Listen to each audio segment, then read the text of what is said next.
Lois Malcolm nació en San Pedro de Macorís el 26 de mayo de 1945. Es licenciado en Economía de la Universidad Autónoma de Santo Domingo. Posee una maestría en Estadísticas Económicas y Matemáticas de la Universidad de Chile. Graduado con honores en Maestría en Economía Latinoamericana, con énfasis en la macroeconomía de la Universidad de la Florida. Especialidad en Políticas Públicas de la Universidad de Berkeley, en California. Posee una amplia experiencia tanto en el sector público como en el privado. Fue subsecretario de Agricultura y Ganadería. Del año 1990 al 2000 se desempeñó como especialista en reformas institucionales y gerencia de proyectos en Nicaragua, El Salvador y Costa Rica, ministro de Finanzas en el periodo 2001 al 2003. Ha sido profesor de Estadística y Macroeconomía en la Universidad Autónoma de Santo Domingo y la Universidad Central del Este. Consultor económico de instituciones financieras y empresas, entre otros. Ha publicado los libros La ganadería en República Dominicana, El modelo Leontief y El impacto económico de la Falcon Bridge en Bonao, y lleva 4 décadas como articulista de los diarios Listín Diario, Hoy, 7días.com y Acento.com. Del 2003 al 2004 se desempeñó como gobernador del Banco Central de la República Dominicana.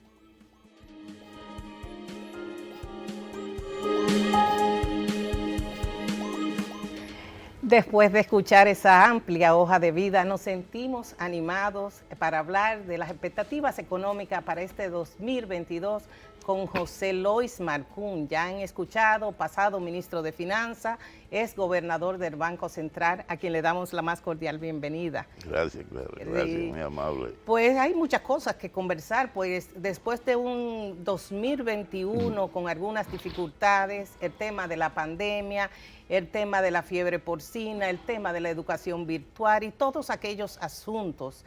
La economía dominicana presentó un crecimiento que sobrepasó las expectativas de la CEPAL, del Fondo Monetario y hasta del propio Banco Central.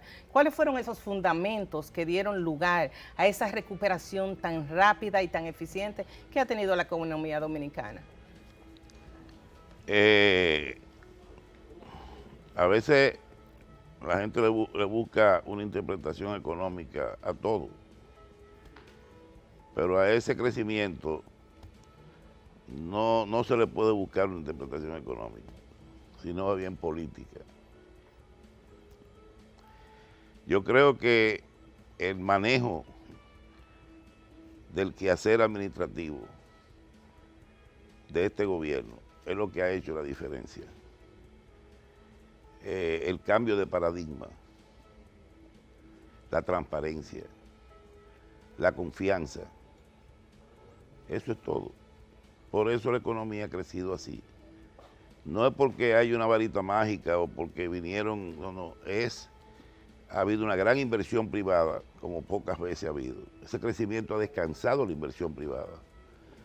Y esa inversión privada se ha comportado de esa manera porque ha creído en que realmente se quiere hacer un gobierno transparente, serio, íntegro, borrando el pasado de corrupción y de vagabundería que hubo en este país. Yo creo que esa es la diferencia, esa es la explicación, no es otra. O sea que podemos colegir que ha sido una unidad de voluntad de la sociedad dominicana en su conjunto, del sector empresarial, de los sectores productivos y del gobierno, obviamente, que ha dado el mejor de los ejemplos. Pero la verdad es que hubo una caída del ingreso en el año 2021, producto de la pandemia, un -6, y pudimos sobrepasar esa caída en el 2021 y llegar al momento donde estamos. A mediados del año 2021 se dieron acciones como la revisión del salario mínimo, además la inyección de liquidez a la economía para reactivar el consumo. Cómo esas acciones que fueron puntuales, incremento de salario e inyección de liquidez a la economía, al sector empresarial, a los hogares, pudo haber ayudado en este proceso en donde estamos hoy de recuperación prácticamente total? Hay Claro. algunos sectores que están totalmente recuperados. El crédito, como en toda parte del mundo, jugó un papel esencial en la dinámica de la economía. O sea, el Banco Central dio facilidades por unos 215.000 millones de pesos. Pero para colocar ese dinero tenían que haber clientes que se interesaran en pedir prestado para invertir en su negocio, para mantener su negocio, confiando en que las cosas iban a mejorar. Y así fue. Aquí hubo préstamos a empresas que estaban paralizadas en un momento dado, que no estaban operando y los bancos lo fondearon. Lo financiaron. Habían negocios, restaurantes que estaban cerrados y tenían que cubrir costos y los bancos lo cubrieron confiando en que la situación se iba a superar y todo eso iba, y así ha sido. Ya el banco ha recuperado como 50.000 millones de esas facilidades que dio, estamos hablando de menos de un año. Así es. Igualmente, hubieron factores también que tú dijiste, lo del crecimiento del salario, que ha sido un elemento importante. No solamente el salario de los empleados, sino la pensión, que recientemente el presidente, algo que aspiraba a la gente hace muchos años, elevar la pensión mínima a 10.000 pesos. Eso ha mejorado, todo eso mejoró la demanda de bienes y servicios y eso dinamizó la economía hasta el punto de que vamos a ser el segundo o el primer país con el mayor crecimiento de América Latina. Claro, es un crecimiento real de un 12, 12,5, quién sabe, hay que esperar diciembre para ver cómo vamos a cerrar. Si tú comparas el 6.7 negativo del 2020, estamos hablando de que, tomando como base el 2019 y comparando 2020 y 2021, el crecimiento va a llegar a un 5.5% real. Si tú le quitas lo negativo del 2020 y le sumas lo positivo del 2021, estamos hablando de que vamos de un salto de 5.3, 5.4. Ningún país, creo, va a lograr eso en América Latina. Quizás el que más se está acercando a esa meta es Chile. Estamos más o menos ahí compitiendo con Chile, pero ¿cuál fue los puntos negros? Claro, el COVID hasta mediados de año siguió siendo un elemento, se gastó mucho dinero en vacunas, en servicios de salud. La inflación fue un factor que golpeó a la ciudadanía, eso no podemos olvidarlo. Pero fue una inflación producto de factores externos. Nadie puede decir que esa inflación se causó por problemas internos, ni fiscales ni monetarios. Eso afectó al mundo entero. Cuando Estados Unidos, un país que tiene 40 años con una inflación del menos del 2%, está rondando el 7.5% de inflación, casi igual que nosotros. Eso es para un norteamericano algo inconcebible. Sí. Entonces todo el mundo fue afectado por esa inflación debido a que el 2020 prácticamente colapsó la demanda y la oferta. Así fue. Se cerraron empresas, todo. O sea que, y estamos también heredando un problema que no deja de ser fundamental, que es el problema de el transporte, el costo del transporte y el problema de la cadena de suministro. Al producirse una paralización de miles de barcos que no tenían que transportar, de repente la economía comienza a operar, ¿no? Comienza a funcionar y comienzan las exportaciones, bueno, pero ahora ¿qué pasa? Cargar un barco a veces dura 2 meses en un puerto. Y 3 meses. Y el flete subió de 3.500, 4.000 a $20.000 el flete de un furgón. Eso es escandaloso. Eso ha ido bajando, pero todavía estamos hablando de quizás 15, 16.000 dólares. Fueron los factores que más afectaron realmente. Sí. Aparte del problema del COVID, afectaron en el año 2012, 21. Aún así, cerramos bien un déficit de 2.9, cuando el año pasado fue de 6.8, negativo.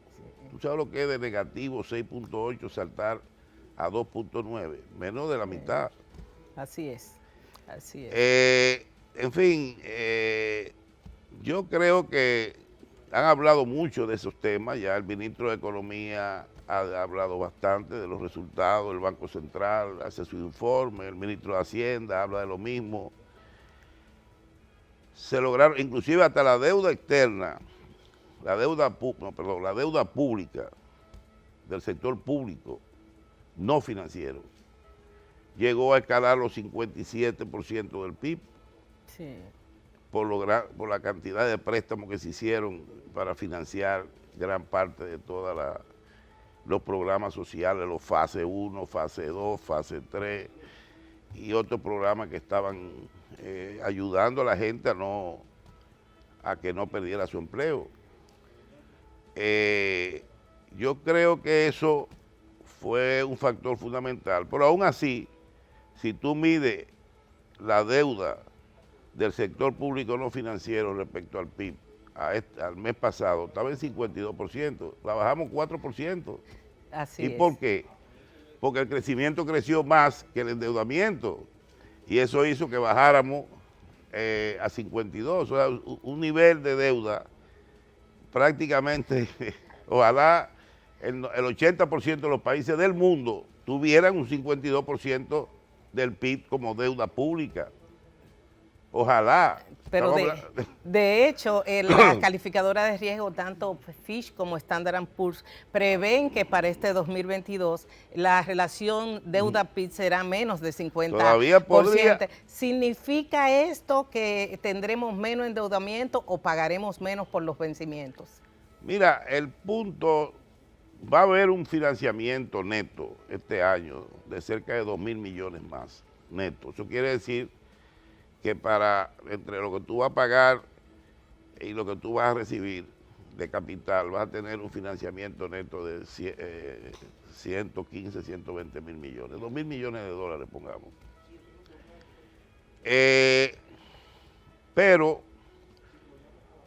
habría que ver también cómo se va a comportar la inversión pública. Si hay mucha inversión pública, puede ser que las necesidades de financiamiento se reduzcan. Hay mucha confianza en que grandes proyectos se van a iniciar el año que viene. Así es. Estamos hablando de proyectos de miles, de cientos de millones de dólares. En el año cursante, en el 2022, sí, en este año, que todavía estamos en las fiestas. Estamos pensando todavía en que no ha llegado el 31 de enero. Sí. Hablando del proyecto de envergadura. Manzanillo, Pedernales, exactamente, el Metro de Santiago. El turismo puede ser que se recupere este año y llegue a los niveles prepandémicos, sí, aunque se recuperó y mejoró sustancialmente. Todas son cosas que varían, o sea, el endeudamiento tú lo programas en función de un presupuesto que tú tienes. Como el dinero de los ingresos no te alcanzan, tú complementas con endeudamiento, o sea, dice, bueno, vamos a hacer un financiamiento de tanto. Pero yo te aseguro que mientras estemos por debajo del 55% del PIB, nosotros estamos muy bien, demasiado bien. Estamos en 52, que subamos un 2 o un 3 o un 1. Ahora, lo ideal es que con los años, si hiciéramos una reforma fiscal, y ahí viene, como dice, el pelo en el sancocho. ¿Tú quieres que el endeudamiento no crezca? O que se mantenga en 50% del PIB, que sería lo que recomienda todo el organismo internacional, el fondo. Hay que hacer una reforma fiscal. Yo he sido, en todos los programas que yo he ido, qué sé yo, más de una docena en los últimos 12 meses o más, he planteado lo mismo. Obviamente, la reforma en el momento no se pudo dar, la situación política se entendía que no era la más propicia y tampoco la económica. La pregunta es, ¿la va a hacer el gobierno este año? Yo pienso que no. pienso que la reforma puede ser que ya sea un asunto, es la única de las 13 reformas que planteó el gobierno. Tú sabes que en la mesa de diálogo hay un paquete de reformas que son muy importantes. Eso es más importante que la economía. Sí. Esa reforma es lo que puede cambiar el país, puede dar el salto hacia el verdadero desarrollo, no un crecimiento. El crecimiento es crecimiento, pero el desarrollo es otra cosa. Es mejorar los indicadores de empleo, de educación, de salud, pobreza. Eso es desarrollo. Entonces, dar ese salto implica completar esa reforma. Son muchas: agua, reforma laboral, reforma constitucional. Hay muchas reformas que están en hay una electoral que comenzó la mesa de diálogo, creo que hoy comienza. Entonces, hay una que es la fiscal, que es la más difícil, la más compleja. Si pudiéramos recaudar 2% más del PIB y llevar la presión fiscal a 17 o 18%, nosotros prácticamente no tendríamos que aumentar la deuda. La podríamos mantener en un nivel controlable. Ahora, ¿cómo se pasa esa reforma fiscal? Hay mucha oposición, estamos ya en el 2022, esa reforma puede durar meses discutiéndose. En eso podría agarrarnos ya 2003, que es un año ya que tú sabes que es 2023. Político. Sí, así es. Y ningún gobierno hace, y todos los países del mundo tienen el mismo problema que nosotros. Mira lo que pasó, creo que fue en Colombia, que hubo una revuelta. ¿Fue en Colombia? Una revuelta. En Colombia. Una revuelta por la reforma y tuvieron que echarla para atrás. Sí. Y pasa en varios países y la mayoría necesita reformas fiscales, incluyendo Estados Unidos. Sí. Que Biden tiene una en el Congreso. Sí, así, pero me interesa saber, si bien es cierto que en el 2021 no estaban dando las condiciones ni políticas ni económicas para pasar una reforma fiscal, el gobierno pudo sortear las recaudaciones a través de mejoras administrativas, las recaudaciones fiscales, las recaudaciones aduaneras. En este año, bueno, como bien usted plantea, la reforma fiscal es una de las 13 reformas que están dentro del paquete en el Consejo Económico y Social. Y ya siendo el 22, si transcurre el 23, un año preelectoral, ¿verdad? Y nadie quiere, los impuestos son, digamos, un mal necesario. ¿Usted cree que con mejoras administrativas, con la mejora del perfil de la deuda y con aquellos manejos que están haciendo las autoridades del sector monetario, no sea necesario en estos 4 años una reforma fiscal? Porque usted bien ha dicho ahora que el endeudamiento no es necesario si se tiene un manejo prudente y adecuado de las finanzas públicas, sobre todo, digo yo, de las recaudaciones. Bueno, tendríamos que manejarnos con esa situación, pero no es así. La reforma es necesaria, eso no lo discute nadie. Yo creo que si hay algo en que los economistas nunca están de acuerdo con nada, o sea, entre ellos, son como los médicos que tienen muchas dificultades de dar un diagnóstico igual uno al otro. Nosotros también tenemos el mismo problema. Pero si en algo estamos de acuerdo, el 90% de los economistas en este país, es que la reforma se necesita. Ahora, ciertamente, el año pasado aumentamos los ingresos en casi 90.000 millones. Exacto. De lo previsto. Sí. Pero recuérdate que hubo una amnistía fiscal, que no la va a haber este año, que recaudó 35 mil millones. Y otras cosas también que permitieron que esas recaudaciones subieran. Adelanto de impuestos. Entonces podría ser que el año que viene, por ejemplo, si la amnistía, ya ahí tú puedes contar con que eso va a ingresar ese dinero. Entonces, hay que ver cómo se comporta. Ahora, el tema de la evasión es el más importante. Y por eso la reforma tiene que ver con eso. Aquí se habla de la evasión. 40% de evasión del ITEVI y del impuesto sobre la renta. ¿Y tú sabes por qué? Por las exenciones. Sí. En cualquier parte del mundo, cuando hay exenciones, hay evasión grande.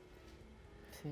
Y la reforma a veces no es tanto porque tú vas a recaudar 70.000, 80.000 millones más de pesos, es porque tú vas a reducir sustancialmente la evasión. No la va a quitar nunca porque siempre habrá evasión, Pero en el ITEVI, por ejemplo, hay mucha evasión porque hay mucha excepción. Así es. Y ahí tenemos el problema. Sí. Y el ITEVI aquí es un tema tabú, que la gente entiende que tocar el ITEVI cuando aquí hay más de 200 y pico de productos que que necesitan aplicar un ITEVI porque no afectan al pobre ni el pobre lo consume. Pero de una vez comienza la clase media, hay que tomar en cuenta que Sí. Sobre todo productos superfluos, productos claro, de lujo. y están exentos. Así mismo. Pero, señor Malcún, usted me ha mencionado los grandes proyectos que ha emprendido el gobierno. La verdad que de esto realizarse en estos 4 años, la República Dominicana daría un salto cuantitativo hacia el desarrollo. Pero estos proyectos requerirán inversión intensiva. La inversión extranjera directa en el 2021 se colocó cerca de 3.000 millones de pesos, algo paradójico, sí. En medio de una crisis. A septiembre el Banco Central la tenía en 2.500, 2.600 millones, pero va a llegar en los últimos, va a llegar y quizás superar los 3.000 millones. Lo cual es increíble, un año, pero como te digo, todo eso se debe a la confianza que ha creado entre los inversionistas el manejo de la administración pública del presidente, cómo se ha manejado el presidente Abinader. Esa, ¿cómo diría yo? Esa intransigencia de él en que todo se haga de forma transparente. Es algo que definitivamente ha cambiado el manejo del gobierno. Tú sabes lo que se robaba aquí en cada compra de bienes y servicios, en cada contrato de obra. No había una cosa que se comprara, un papel sanitario, que no cobraran perdón, iba a decir una palabra indebida, que no cobraran una comisión por todo. Las obras eran 20, 30% de comisión para asignar obras. No se respetaba la ley de contratación, no se respetaba nada. Mira lo que pasó, por ejemplo, en oficinas como ISOE. Eso no es corrupción, eso es hipercorrupción, lo que sucedió ahí. En otras instituciones también, inclusive por eso el gobierno ha comenzado a cerrar o a fusionar o liquidar muchas instituciones que por años simplemente era un peso para el fisco, porque era solamente pagando al empleado que no hacían nada. Ahí está Acorde, que ya está cerrada. El CEA, que está camino ya al cierre. La OISOE, que ya se cerró formalmente. Y otras más que el mismo despacho de la primera dama. Los programas sociales de cómo se manejaban, usted sabe que se politizaron totalmente. Yo recuerdo que la tarjeta famosa de solidaridad, porque a veces los dominicanos somos un poco olvidadizos, eso se hizo en el gobierno de Hipólito, se comenzó. Recuerdo que se repartieron 150.000 tarjetas y eso se le entregó a las madres que tenían niños en las escuelas para que no desertaran. Si el niño desertaba o no iba a la escuela, perdía el beneficio. ¿Quién manejó ese programa? Un templo de integridad y seriedad que se llama doña Milagro Ortiz Bosch, que era ministra de Educación. Llegó el gobierno del PLD. A los 6 meses, la tarjeta de solidaridad la estaba repartiendo como si fuera, ¿cómo te digo? O sea, a granel, a todos los militantes y simpatizantes, metieron 1 millón y pico de tarjetas. Por eso de una vez dijo Leonel Fernández que el PLD iba a gobernar hasta el 1935. Y tenía razón. Porque si yo metí 400.000 empleados adicionales en la administración pública, como hizo el PLD, que de 300.000 que había en el 2004 o 290.000 lo llevó a 700.000, y tú le sumabas 1 millón y pico de tarjetas, de beneficiarios de tarjeta, tú tenías los votos ya para ganar siempre. El PLD no debió perder nunca. Lo que pasa es que la sociedad civil fue la clave que hizo el cambio. Sí, así fue. Usted me ha hablado de las reformas estructurales que cursan en el Consejo Económico y Social, que son la clave y la base para transformar el país, ya que estamos en un tema que usted le ha dado visos políticos. En este momento, durante este año, bajo el clima político, donde están sentados los partidos políticos, la sociedad civil, ¿existe la voluntad y la visión de pasar esas reformas como una ley al Código de Trabajo, la ley de Seguridad Social, la ley de agua, la ley de hidrocarburos y otras tantas que están? ¿Tiene el presidente Abinader ese capital político para poder concitar la voluntad, la buena voluntad, primero en el CES y después en el Congreso para pasar esas reformas? Bueno, tiene que apoyarse mucho en la sociedad civil, de la Comisión Económica, y Social. Si depende de los partidos políticos, tú sabes que la estrategia es oponerse a todo. Pero yo creo que hay leyes que sí se pueden consensuar. La de seguridad social, yo creo que sí, hay un cierto consenso para que se modifique.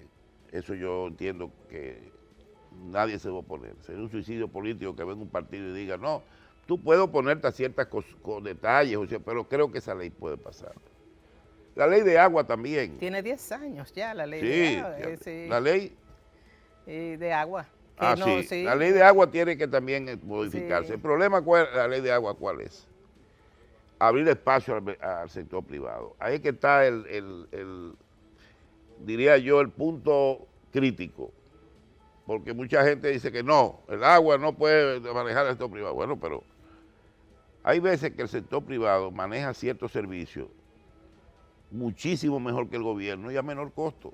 Pero todavía no tenemos el esquema de que todo el agua del Estado, eso es en muchísimos países, ya eso no es así. Bueno, ese tema también yo creo, la Constitución se puede reformar, porque hay temas ahí como lo del Ministerio Público. La independencia del Ministerio Público hay que hacerla de manera que nadie constitucional vuelva para atrás esa decisión. Sí, no orgánica. Hoy en día lo está haciendo porque el presidente ha dado su palabra y la está cumpliendo. Independencia del poder del Ministerio Público. Pero mañana puede cambiar esto no, ya eso no, vamos a controlar el ministerio y ya terminó todo. Sí. Y falta mucha gente por meter presa. Falta mucha gente por llevar a la justicia. Y si tú tienes un gobierno interviniendo en un ministerio público, eso no pasa, no va a pasar, porque es lo que ha habido siempre.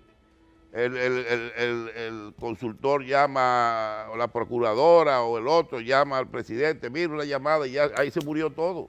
Sí, ese es el sistema que hemos tenido. Así, pero hay algo que me interesa mucho conocer su opinión.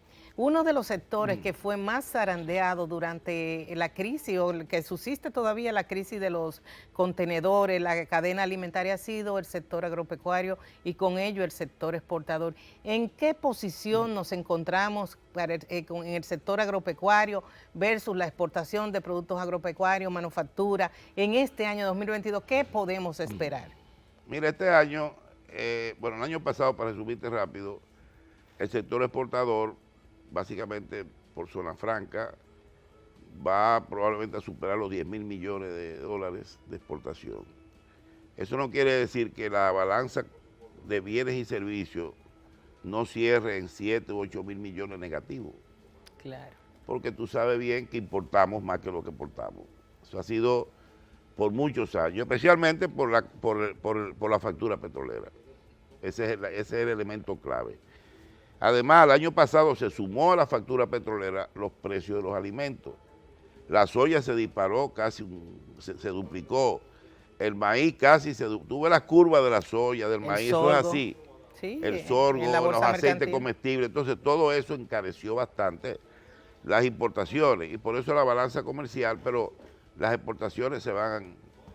El sector agropecuario el año pasado creció o va a crecer a un 5.5 o 6%, que no está mal, está bien, porque eso ha sido la tradición.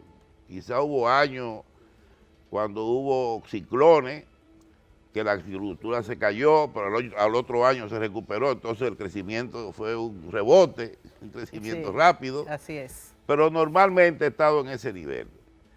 El año 2022, yo creo que, vamos a hablar del 22, el objetivo del 22, ¿cuál es?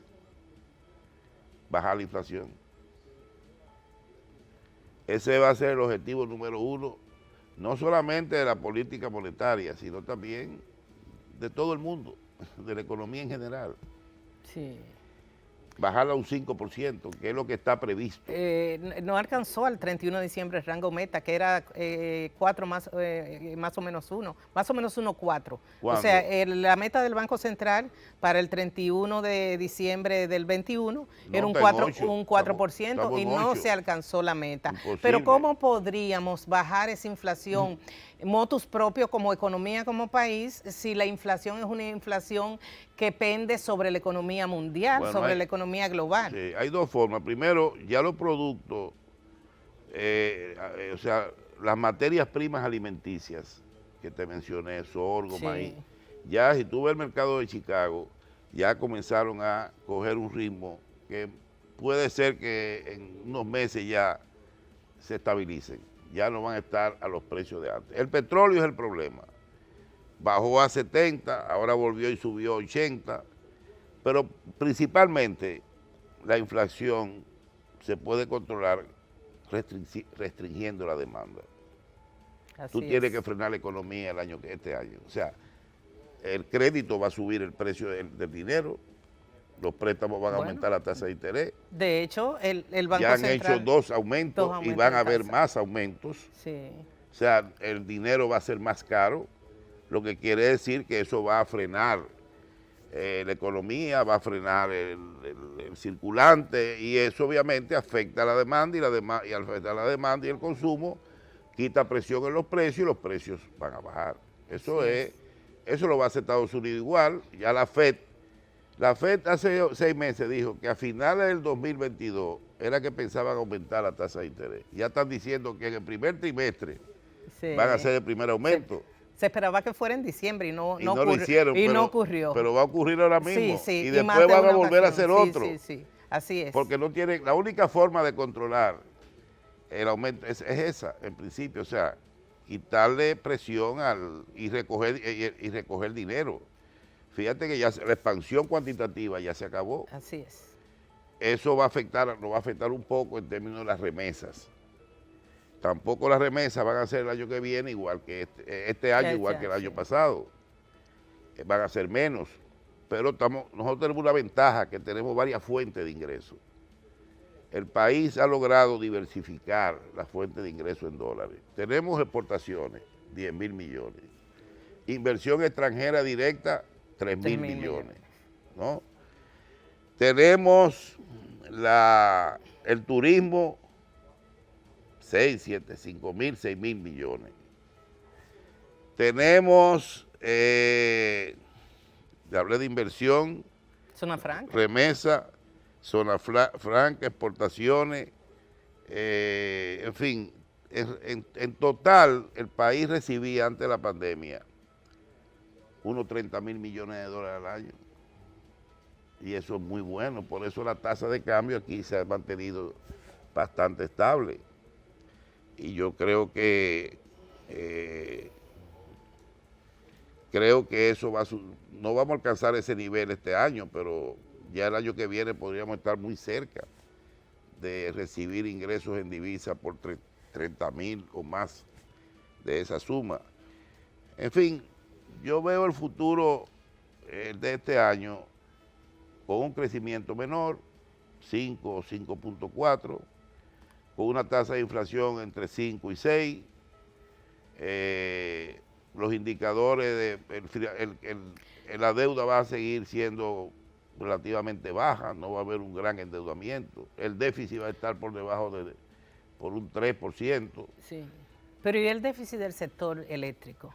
Que ese se ha traído, y ese es uno de los, digamos, de los aspectos que más pesa sobre la falta de ingresos, porque hay importantes pérdidas en el sector eléctrico. Bueno, se va a comenzar a ajustar la tarifa desde enero, ¿no? Sí. Ya se inició el proceso. Sí, y algunas cosas más hay que hacer. Las sedes, hay que sanear las sedes también, bajar los costos operativos de las empresas de distribución. Y continuar aplicando la ley que aprobamos sobre el sector eléctrico, la ley eléctrica, que hay muchas que cosas está ahí dentro de las 12 reformas. que están dentro de las reformas. Sí, Entonces así yo es. creo que si seguimos en ese camino, y esa es otra de las leyes que pueden pasar este año, la que yo creo, como te digo, que son más difíciles son dos. La laboral, porque el código laboral, tú sabes que eso lo defienden los sindicatos. Tres patas tiene la tres mesa. patas, Estado, trabajadores, empresarios. Y la fiscal. Esas dos, después las otras se puede avanzar mucho. Inclusive muchas pueden pasarse este año, lo cual sería una gran cosa. Tampoco podemos pedir que cosas que están exigiendo el Fondo Monetario hace 20, 30 años, queramos resolverlo en un año. Eso es imposible. Sí, yo decía que, por ejemplo, una deuda de un 55, 60 por ciento sobre el PIB, ¿verdad? No se contrata en un año. Jamás eso es acumulado, definitivamente. La deuda consolidada, que incluye el Banco Central, llegó en los meses primeros del año en 70, casi 71%. Y estamos cerrando en 65, por ahí 66, entre 65. O sea, le hemos dado un bajón importante a la consolidada y a la deuda del sector público no financiero, que excluye el Banco Central, de 56 se bajó a 52%. Eso fue otra gran cosa. Sin duda alguna que se ha mejorado el perfil de la deuda, pero yo no quiero dejarlo a usted aquí en este set sin que usted me explique qué ha sido el fenómeno del sector de la construcción. En un momento determinado el sector de la construcción estuvo detenido, parado totalmente, y de un momento a otro abren la actividad económica y el sector de la construcción es uno de los líderes de lo que más en recuperación, un gran generador de empleo. Claro. Cuando hay mucho dinero en el mercado a precios atractivos, cuando una persona puede comprar una propiedad con una tasa de un 11% a tantos años, se facilita mucho, se amplía mucho la demanda. Sí. Y obviamente los constructores saben eso y desarrollan proyectos que además el gobierno al final impulsó mucho la inversión pública, que estaba media tímida. Hasta mediados de año, el gobierno no estaba haciendo lo suficiente por hacer inversión pública, gastar dinero en inversión pública. Pero en los últimos 4 meses se metieron casi 40.000 millones de pesos en inversión de capital. Estoy hablando de capital, obras, construcciones. Eso es bueno saberlo, porque en la opinión pública había una crítica muy marcada sobre si el gobierno había invertido recursos en gasto de capital, que es la misma inversión de capital. Hubo mucha crítica, hasta julio, agosto, hubo mucha crítica de que la ejecución presupuestaria en el caso del gasto de capital no llegaba ni a 65%. Si tú ves los resultados presupuestarios, los últimos 3 meses llegó casi al 90%, 90 y pico por ciento. O sea, se metieron 119.000 millones de 128, 129 que había previsto. Sí. Se hizo un salto y eso también impulsó el sector construcción. Otra cosa también es que ahí la gente no se da cuenta, pero hay muchos proyectos hoteleros en construcción en todas partes. O sea, tú cuentas los hoteles que están en construcción ahora, es impresionante. Y nada, es un sector que siempre ha tenido una buena respuesta a las facilidades básicamente financieras, porque ahí que está la clave. El sector financiero jugó un papel fundamental. Claro. No solamente para el sector construcción, sino lo jugó para todos los sectores lo jugó.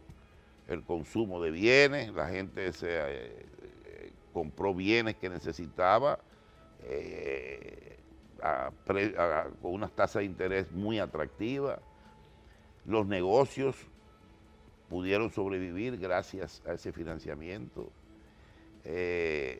Un hijo mío tiene un pequeño restaurante y lo cerró 6 meses. Y le debía, y fue al banco al que él le debía y que no le podía pagar, y el banco le refinanció para que él pudiera pagar la renta, pudiera pagar la diferencia de salario al personal, porque ¿cómo se llama? El programa de FASE te pagaba una proporción. Así es. Entonces, para pagar, siempre se gastaba la luz y el banco le prestó, aún cerrado. Hoy en día ya está abierto, le está yendo muy bien. Qué bueno. Y ha pagado su dinero, su préstamo. Eso es confianza. Así es. Señor Marcún, si pudiéramos resumir en 3 o 4 aspectos, ¿cuáles serían los pilares para continuar con este desarrollo, con esta recuperación económica, con esta estabilidad social, con este estado, digamos, que responde a una necesidad y una aspiración que ha tenido la sociedad de que los recursos públicos sean bien utilizados? ¿Cuáles serían esos 3 o 4 aspectos que nosotros tendríamos que tener muy de frente para darle seguimiento antes que termine el 2022? Bueno, primero seguir el manejo del Estado con total transparencia. La transparencia es debido a muerte para nosotros. Seguir la lucha contra la corrupción, aún dentro del gobierno, y perseguir a los que vinieron de atrás. La gente quiere, el país quiere eso. El país necesita que se castigue el robo que se cometió contra el Estado. Fue un nivel de fechoría que no tiene parangón en la historia, y el país está esperando eso. Como también espera que el que meta la mano ahora se haga lo mismo, o sea, no hay excepción. Mantener la independencia del Ministerio Público y continuar las reformas institucionales, eso es vital. Yo siempre he dicho, a veces, como te digo, comencé diciéndote, mira, la economía, déjala tranquila. A la economía no hay que, ella crece, en este país la economía crece, trabaja en las bases que le dan sustentación a ese crecimiento. ¿Y cuáles son las bases? Son las bases institucionales. Y si tú tienes una estructura institucional corrompida o una estructura institucional que simplemente la burocracia no te permite que funcione, todo se jodió.